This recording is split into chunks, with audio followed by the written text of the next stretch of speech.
they went into real estate and other things. But all the children of those left because there was no opportunity for them there. Well, my grammar school was, fine, and I was always the top of the class. And my high school was fine. It was just 11 grades in those days. So it was not as fine an education as the Eastern schools. But I was 15 years old. I had barely turned 16 when I went off to college. And I went to the University of Texas. And my folks wanted to bring me home when they saw how terrible things were at school, how wild it was and everything. And my father said, let's take her home. My mother said, no, she's got to learn how to handle it. So I stayed for 2 years at the University of Texas. I was an AE5, and I had a great time and learned a lot. And then I went with a man. I went with a lot of people, but I went with a young man who was killed in the war. This was the war years, and war is just hell. I started in 39 and finished in 42, and I went with a young man who was a pilot and was killed in the war. And I never really got over it. It was my first brush with death. And so at that point, I changed schools. What was the name of the man you were seeing who died? Who died? David Silverman. Where was he from? Longview. I went to Newcomb in New Orleans, which was part of Tulane. It was a girls' school. And I loved it. I loved New Orleans, and I loved it. And my father said, you can go to a school right in this circle, and you can study home economics. In other words, be a wife and mother. And so he didn't realize that the war was going to change things so. Because when I graduated in 42, and I graduated with honors, I came home to Shreveport, and the war was in full swing. All the men were gone, and I took a job as an announcer at a radio station. I wrote and did announcing at a radio station because men were gone, so they needed women. It was a very interesting job. And Barksdale Field was there, which was an Air Force. And down in southern Louisiana, there were lots of camps in Alexandria and Livingston and everything, so there were lots and lots of men around. I had a lot of admirers, and some of them made me feel things that I had never felt before. I had been very, very Puritan. And they wanted marriage, and I didn't know exactly whether I was ready for it or not. I had gone with a man when I was at Newcomb that I liked a lot. His name was Harvey Posner, and he was from Plaquemine, Louisiana. And I sort of thought I had him in the back of my mind. I wanted to wait until he came back and I saw what was, going to happen. And so I went with a lot of different fellows, but I was scared of them. I was scared of what had happened. And so, okay, I've got to back up just a little bit. My grandfather helped his sisters and their husbands. And during the Depression, he asked for some money for some of it. He needed it. And one of his sister's husbands, instead of saying he couldn't pay it, killed himself. So the family that had all been together very, very strongly as one flung apart in anger, and none of them wanted to get along with each other. They were angry, my grandfather. And so when we grew up, the next generation, we were forbidden. Okay. My father's sister, Esther, married, you saw it on that chart, into that family. She married a son of one of my grandfather's sisters. And she had no children, so she became mother to all the boys in the family. So when the war was over, she invited all of them to come up to Shreveport to see her. She had come home to take care of her father. So all of them came, including the cousin named Charles Sheps, who had found his grandfather who had been killed. Okay. So I got them all dates, and we all had a good time, and they stayed, several days, and when they got ready to leave, Charles said to me, "I'm coming back to Shreveport." And I said, "I'll get you dates." And he said, "No, I'm coming to see you." And so he began to court me. And we thought it was fish shirts, that we were supposed to get the family back together. And I felt he'd been in the submarines, and he was a hero, and he was very handsome with big blue eyes. And so I thought he was safe. All these other guys I didn't know anything about, but I knew who he was, and I thought he was safe. But it turned out he wasn't safe at all. He was alcoholic, and he was strange. So we married, and we adopted 2 children, and we were miserably unhappy, and we divorced. Way back then, that was very unusual. Now, my grandparents were alive. They had come to the wedding. His mother was, everybody approved. But I was spoiled, and he was alcoholic, and it just didn't work. I had gone to my rabbi, whose name was Chactel, and I'd said, "What am I going to do about Charles?" And he said to me, "You're not going to do anything about Charles. You're going to save yourself," which was the story of Alma and what you do with yourself.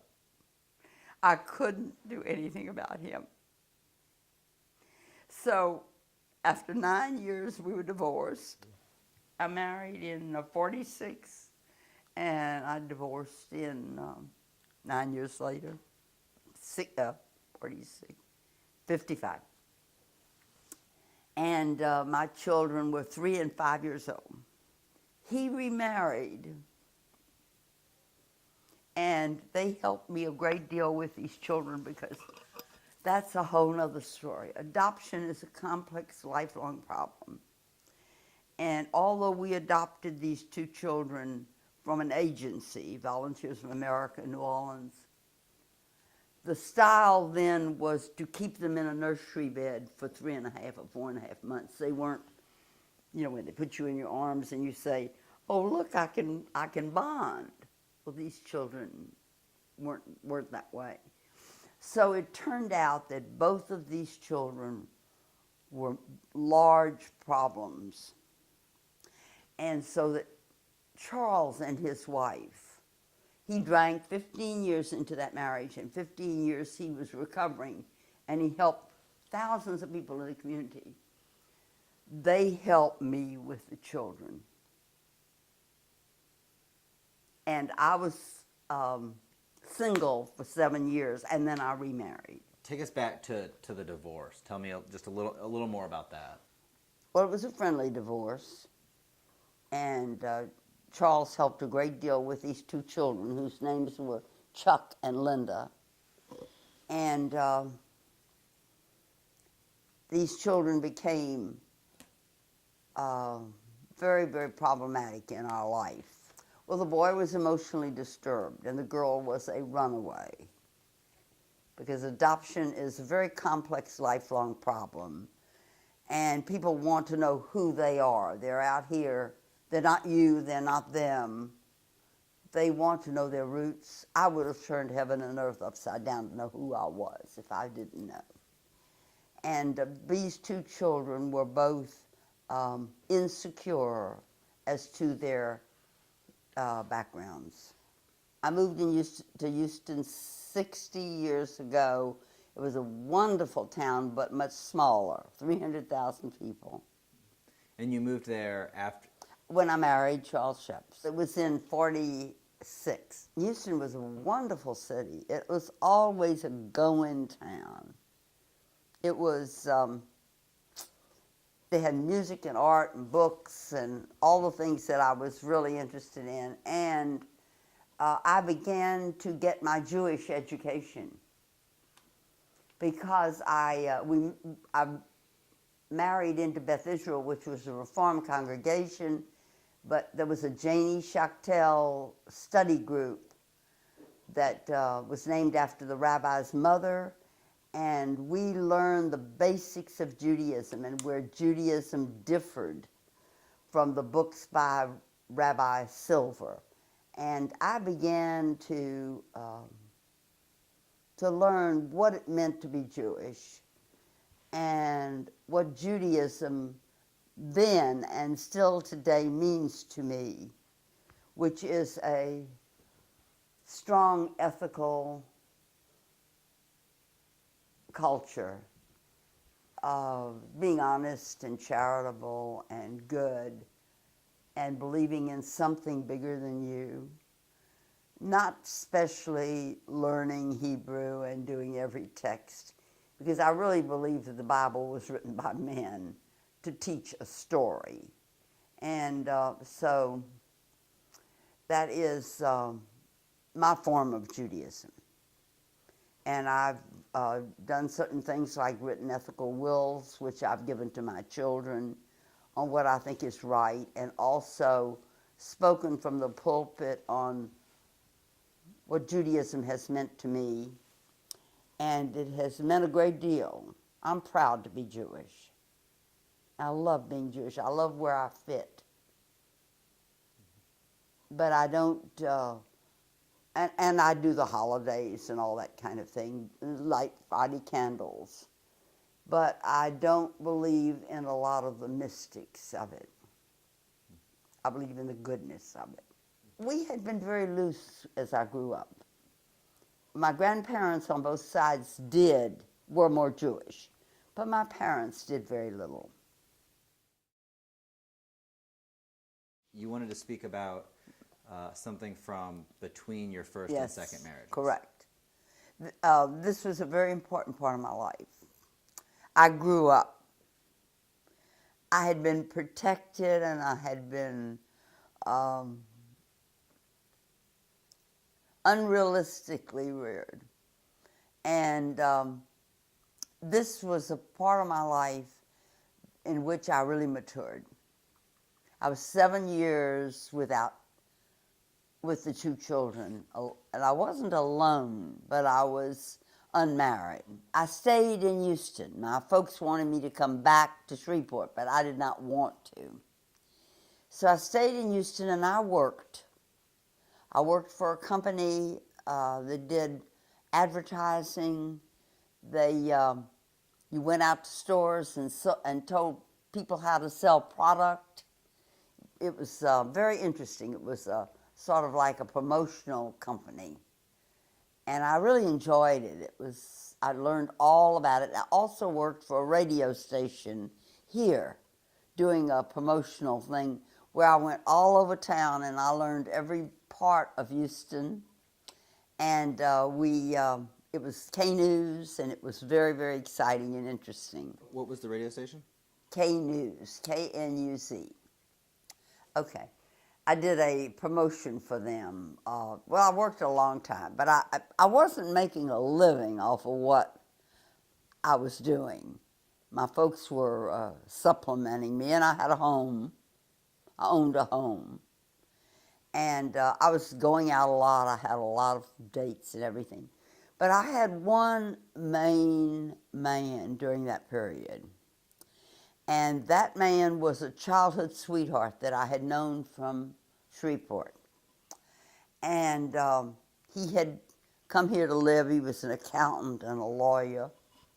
And we were very close friends. And friendship turned to love.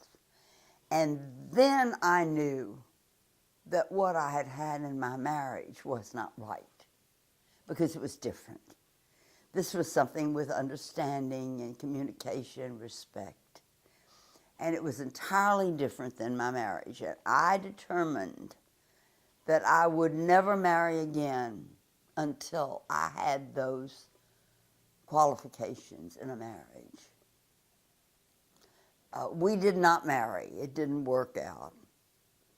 He was the last of his line, and he wanted children. I couldn't have children. I knew I couldn't have children. And my children were very difficult children. He didn't like them much. So there were times I didn't like them much. But anyway, he married, and I went on and continued to date other people, including this man that I had gone with when I was at Newcomb. Along the way, the brother of a very close friend of mine became widowed and began to court me. He was a remarkable man.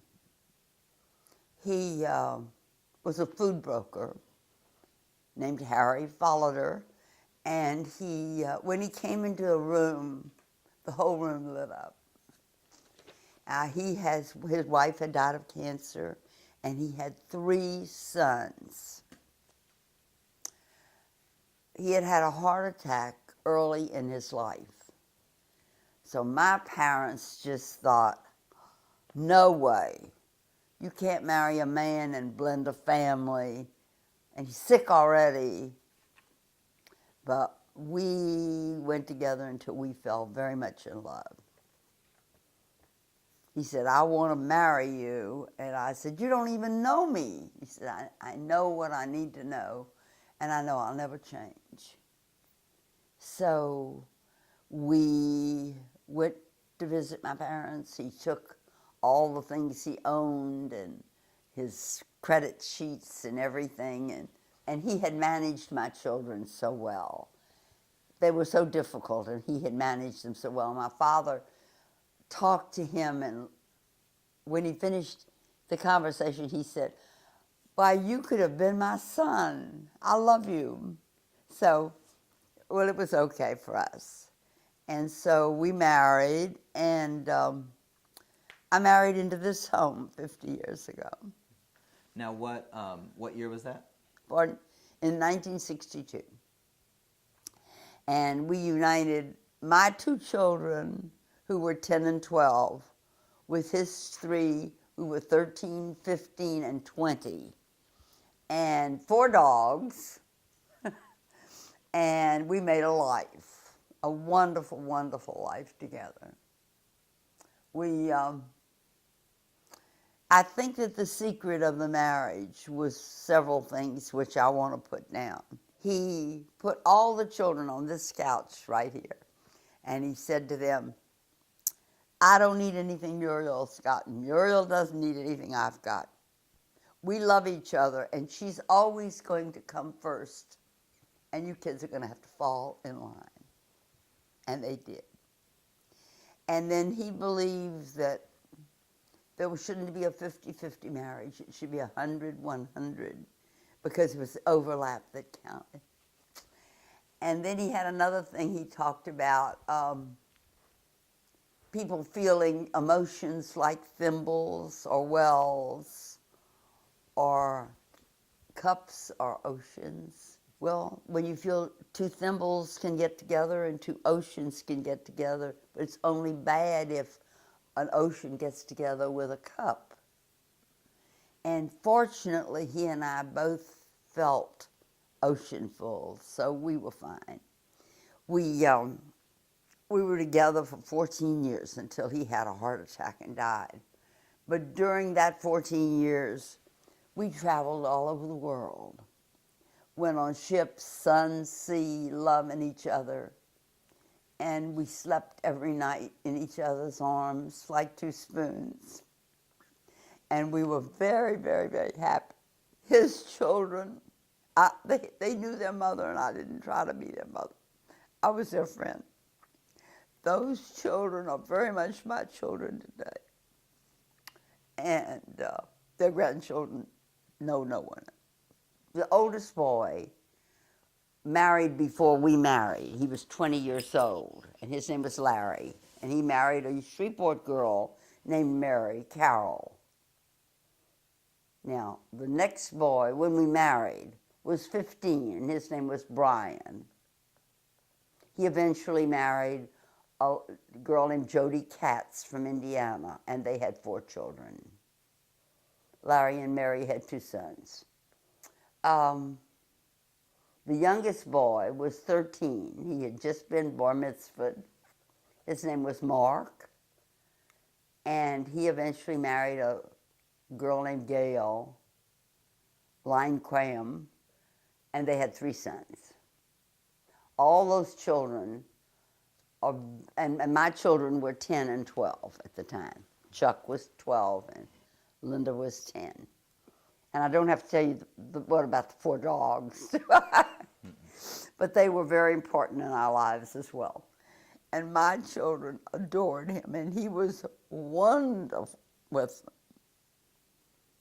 The girl during that time found her natural parents, and we helped her.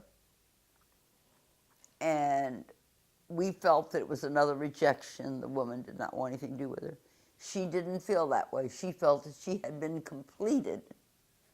So then she went on and married and had 3 sons. The boy became more and more disturbed, and we got him help wherever we could.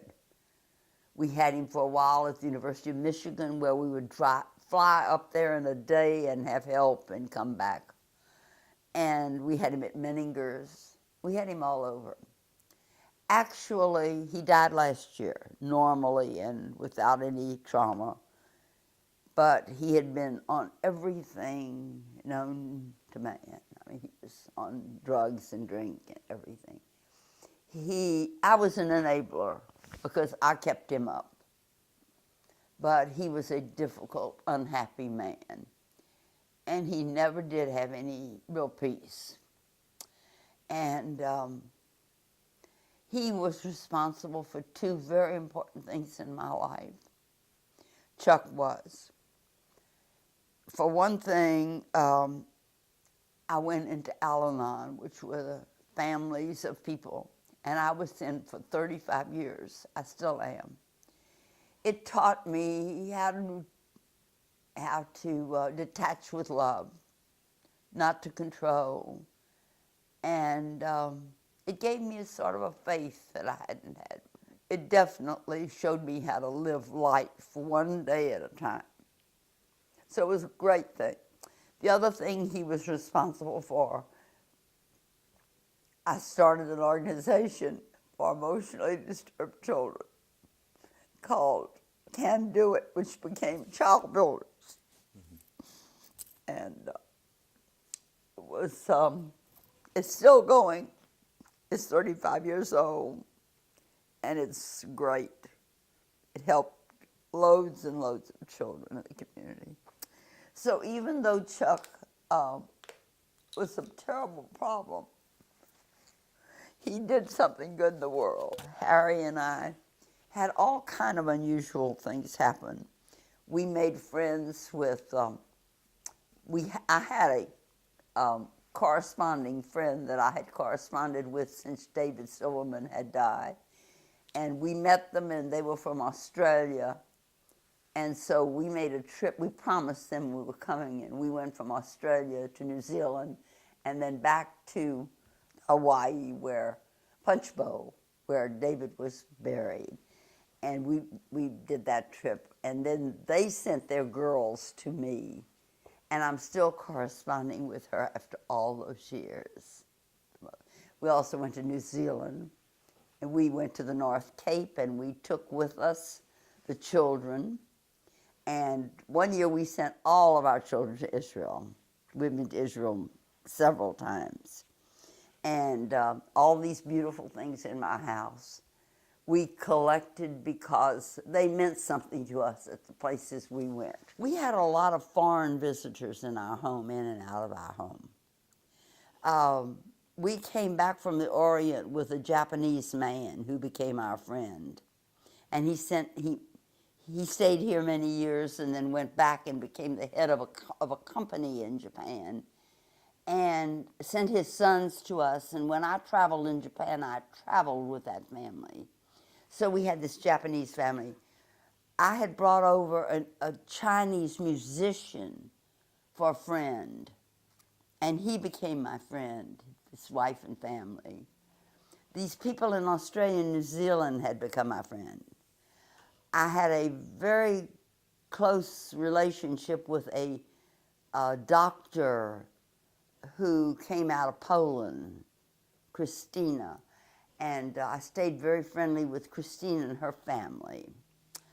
I stayed friendly with a Bulgarian woman who was our guide, and she eventually came over here. We were members of an organization called Service, who took in travelers. So we had a multidimensional home. We celebrated their 50th wedding anniversary by taking my parents to the Orient on a ship with two of our boys, and it was very nice. But anyway, we were with them a lot because I meant a lot to them. My father passed away in 1968. 3 years after we had been on this cruise for their 50th anniversary. And it was interesting about my father. My mother prayed a lot, but my father had faith. And when he laid ill in the hospital, he gave me faith. He said, I know what's ahead and I'm not afraid. I'm ready. He was really a wonderful man. My mother was a wonderful woman. So I was very fortunate. My mother was still alive, and we had built a place onto our home for her. She was here with a nurse because she was not well. By the time she came here, she was not really with it. We had nurses with her around the clock. And I suppose today they'd have called it Alzheimer's. Then they just said she was senile. But she was a lady. She still dressed nice and talked nice. And I finally had to move her out of those rooms. We had fixed up a living room, dining room, kitchen, the whole thing for her there. But she ate with us every night. And finally, I had to put her in a home with around-the-clock help because she was so physically hard to handle. Took 2 people to lift her and everything. And she died, in 83. Harry died of a heart attack suddenly in 76. He was 57 years old. And when Harry died, he left me the lifetime use of this home, which I adore. What year did you start Can Do It? 76, just before he died. It's about 75. We started it in the back of Leon's office just before Harry died. I went to Mental Health Association and asked them to get a group of people together because Houston, as medically oriented as we were and as as wealthy as Houston was, had not a bed in the community for an emotionally disturbed child.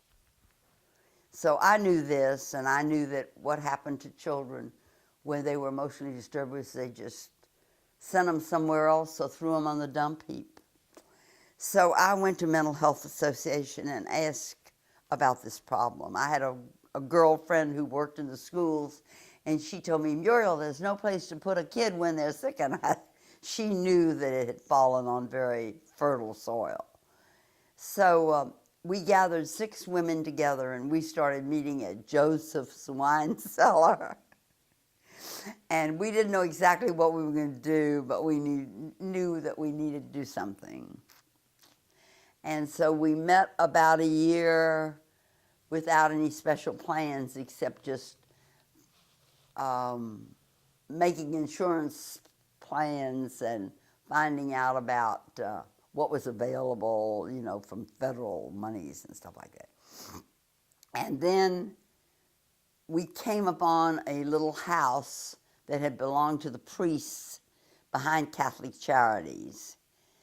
And MHMRA, which is Mental Health, Mental Retardation Authority, that's this county organization, had a little money. And we went before both boards and asked them if we could use that house. And so we fixed that house, and it became the first beds. It was called Casa of Hope. And it was the first beds in the community for children. And then we went on. We didn't know exactly what to do. But there was a big orphanage here, an orphanage called the Pelchin. And their children were in houses with parents, but there were many disturbed children among them.